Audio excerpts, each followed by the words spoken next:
Të nderuar qytetarë të Republikës Kosovës, të dashur kolegë deputet.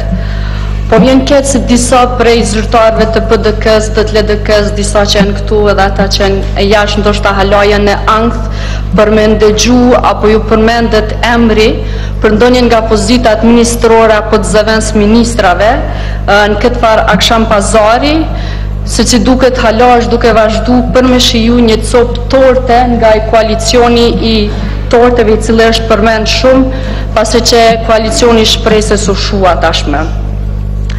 Me gjithë to probleme, duke përfshi dhe problemet për ekzistencën në Kosovë, në prezentimin e tij i nominuari për kryeministër edha një tekst të veçantë, i cili mu më bani përshtypje për zhvillimin e baletit, të balleve, e këngëve, të cilat me siguri ka me i lujt ansambli Shota.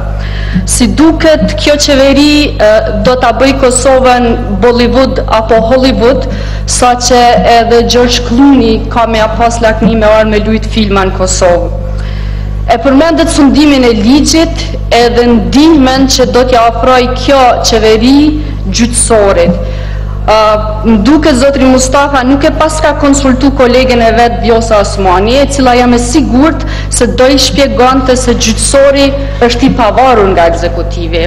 Të paktën kështu funksionon në demokraci, se gjyqësori është ai që merret me dosjet, i shqyrton ato dhe i vë të akuzuarit para drejtësisë. Këtë nuk mundet me e bo ekzekutivi.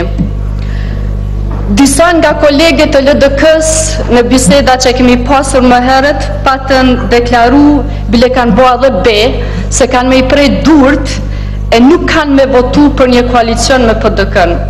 Kolegë ndërum, mos i prej një durt se sistemi shëndetësisë është shumë i dopt, edhe keni me pas vështirë me gjetë shërim.